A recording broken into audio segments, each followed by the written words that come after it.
dans les montagnes du Nord vivait un moine nommé Kenji. Il n'était ni le plus sage du monastère, ni le plus discipliné, mais il était constant.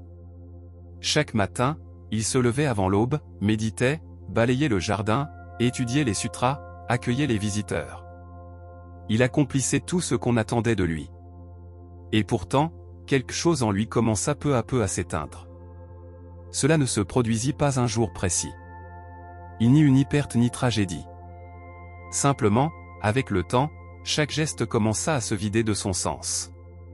Il se levait, mais ne sentait plus vraiment le sol sous ses pieds. Il méditait, mais son esprit était une nuée de pensées incessantes, sans repos. Il balayait le jardin, mais ses mains tenaient le balai comme s'il était fait de pierre. Les autres moines ne remarquèrent rien au début. Kenji continuait de fonctionner. Mais à l'intérieur, une question se mit à résonner chaque jour avec plus d'insistance. À quoi bon continuer à faire des efforts si rien ne m'apaise et rien ne me comble? Cette question n'était pas une erreur. C'était un signal. Premier enseignement, quand l'esprit ne peut pas s'arrêter. Un matin, après une nouvelle nuit sans sommeil, Kenji alla voir le maître du monastère, un vieil homme aux paroles rares nommé Sun.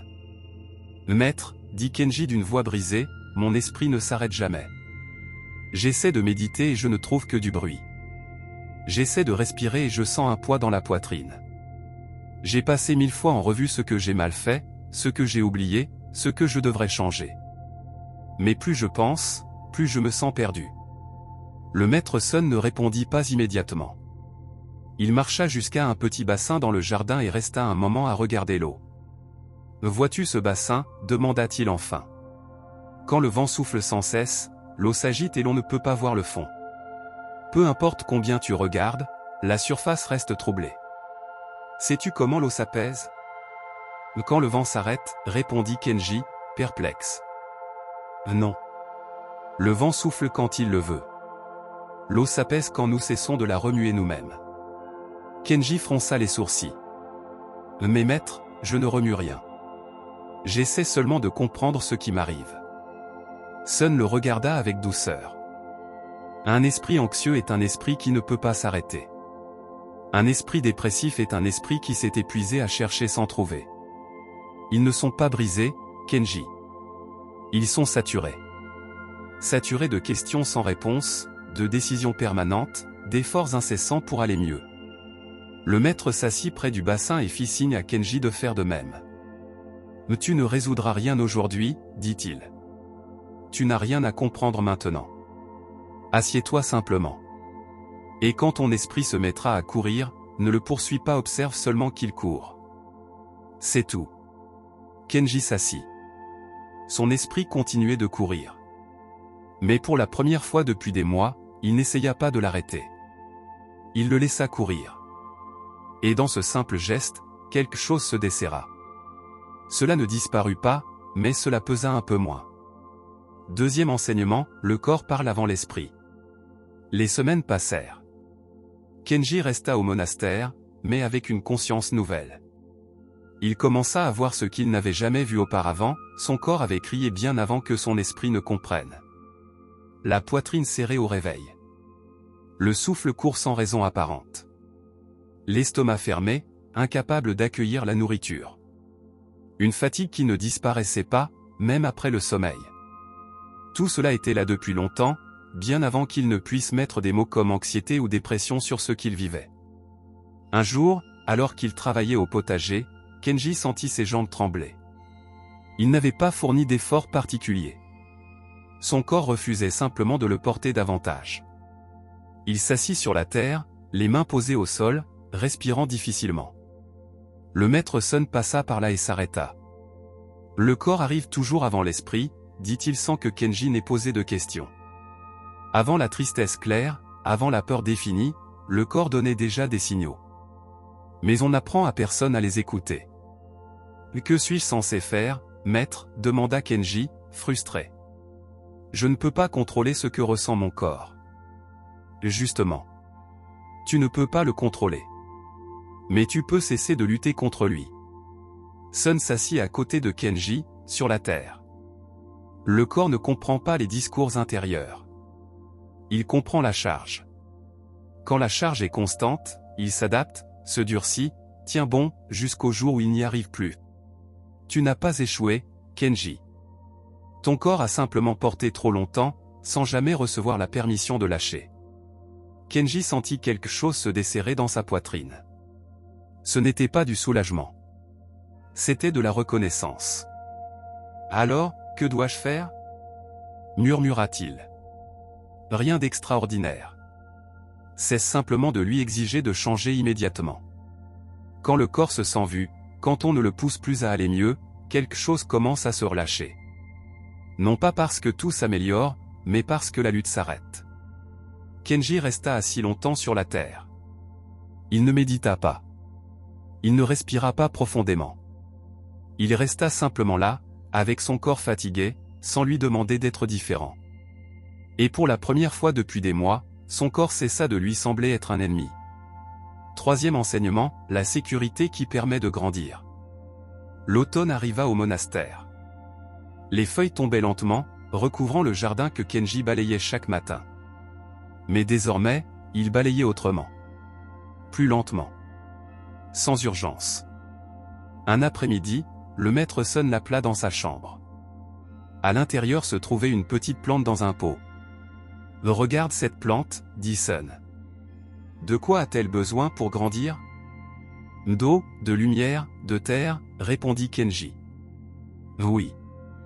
Mais il y a quelque chose de plus important encore. Sais-tu quoi ? Kenji secoua la tête. Un sol sur où elle peut t'enraciner, dit le maître. Si chaque jour tu la sors du pot, tu la vérifies, tu la forces à pousser plus vite, elle ne grandit pas. Elle s'affaiblit. La guérison ne se produit pas dans la lutte, Kenji. Elle se produit quand le corps se sent en sécurité. Le maître fit une pause. Un corps en alerte permanente ne répare pas, ne digère pas, ne se repose pas. Il résiste seulement. Et résister trop longtemps finit par épuiser même les plus forts. Kenji comprit alors quelque chose de profond.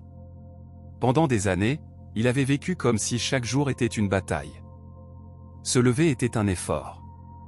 Méditer une obligation.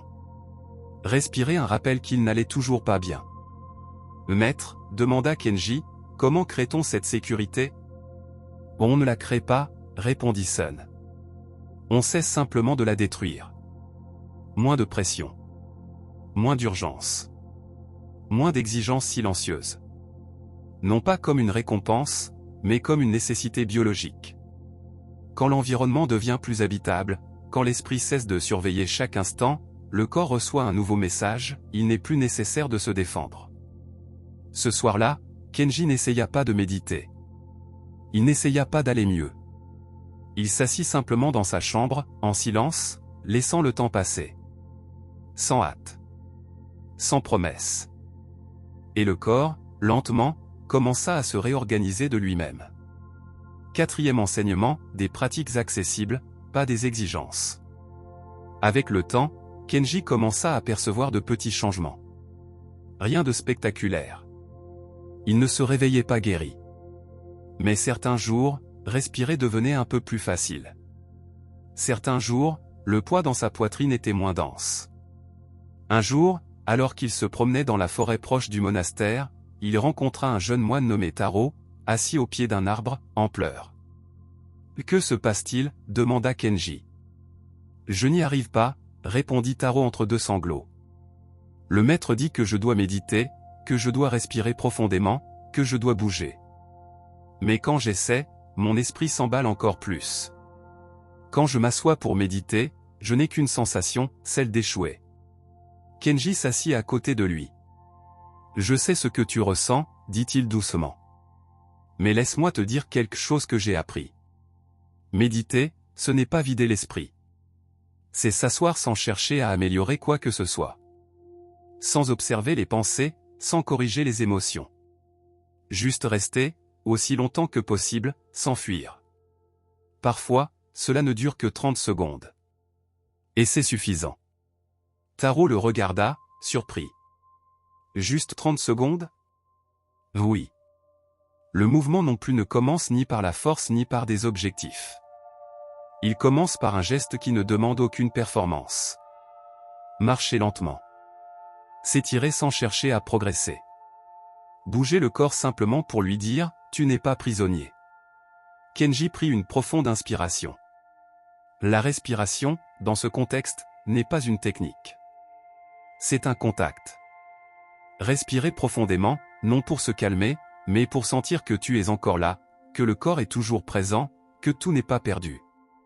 Taro resta silencieux, absorbant ses paroles. Ces pratiques ne te sortiront pas de la dépression du jour au lendemain, poursuivit Kenji.